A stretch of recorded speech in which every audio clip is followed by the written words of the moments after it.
bukan termasuk syarat taubat.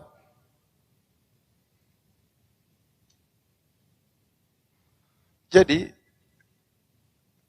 setan terkadang membuat kita takut sehingga kita nggak berani bertobat. Maka perlu kita jelaskan, bukan syarat taubat. Yang pertama,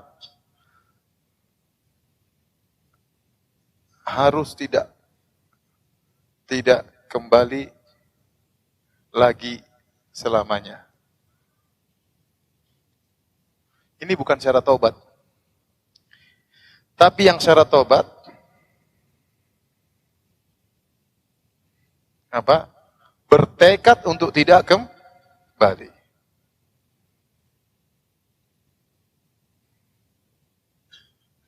Jika seorang tatkala dia bertobat, kemudian dalam hatinya benar-benar Allah Maha tahu isi hatinya, dia bertekad untuk tidak kembali. Benar-benar dia menyesal bertekad. Ternyata bulan depan dia kembali lagi, itu dosa yang baru. Paham? Tapi Allah Maha tahu, dia bertekad atau tidak, Allah yang Maha tahu. Jangan, bukan berarti, oh kamu kembali lagi berarti dosa yang dulu tidak diterima tobatnya. Enggak, itu bukan syarat tobat. Yang penting waktu Anda bertobat, dalam hati Anda bertekad, ya Allah saya tidak akan kembali. Qadar Allah kalau bulan depan, tahun depan kembali lagi, itu dosa yang baru. Oleh karena dalam hadis Rasulullah SAW bersabda, Allah berkata, "Adnaba abdi dzamban." Thumma qala, "Allah maghfirli." Hambaku, kata Allah, melakukan dosa, kemudian dia berkata, "Ya Allah ampunilah aku." Apa kata Allah Subhanahu wa taala? "Alima abdi anna lahu rabban yaghfiru dzamba wa ya'khudhu bidzamb. Ghafartu lahu." Kata Allah, hambaku si fulan itu tahu dia punya Tuhan yang Maha Pengampun, dan dia tahu dia punya Tuhan yang Maha menyiksa karena dosa. Karena dia beristighfar, aku ampuni dosanya. Tsumma makatha masyaallah. Kemudian dia berdiam dalam beberapa lama tidak maksiat. Tsumma adnaba dzamban, kemudian dia berdosa lagi. Kemudian dia berkata, "Rabbi ghfirli, ya Allah ampunilah aku." Allah berkomentar lagi. Kata Allah, "Alima abdi anna lahu rabban yaghfiru dzam wa ya'khudhu bidzam." Hambaku ini tahu betul dia punya Tuhan yang Maha mengampuni dosa dan juga menyiksa dengan dosa. Ghafartu lahu, aku ampuni dia. Tsumma makatha masyaallah, kemudian dia bertobat lama. Kemudian dia dosa lagi. Tidak kuasa menahan syahwatnya. Tidak kuasa melawan syaitan. Akhirnya terjebak lagi dalam dosa. Dia mengatakan lagi, "Rabbi ghfirli, ya Allah ampunilah aku." Kata Allah, hambaku tahu dia punya Tuhan Maha Pengampun, ya, maka aku ampuni dia. Kemudian kata Allah, "Falyaf'al 'abdi ma syaa." Hambaku silakan melakukan apa yang dia kehendaki. Selama kalau dia berdosa, dia bertobat. Dia berdosa, dia bertobat, Allah senantiasa menyambutnya dengan ampunan, dengan syarat.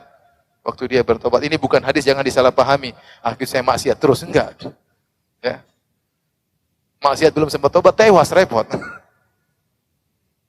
Tapi maksudnya kalau orang bertobat kepada Allah, berdosa, jangan pernah putus asa. Selama dia bertekad untuk bertobat, dengan sungguh-sungguh bertekad untuk tidak kembali, suatu saat dia akan berhenti. Tapi kalau dia menggampangkan, gampang. Bisa jadi dia meninggal dalam kondisi demikian.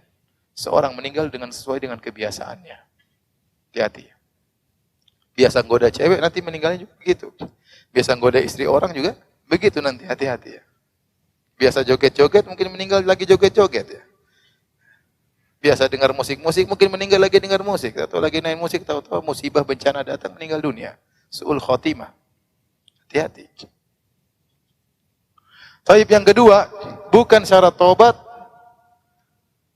harus bertaubat dari segala dosa. Ini setan sering datang, orang melakukan dosa. Ya, terkadang terkumpul pada seorang beberapa dosa.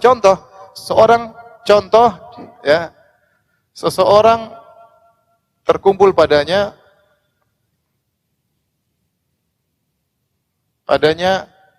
5 dosa.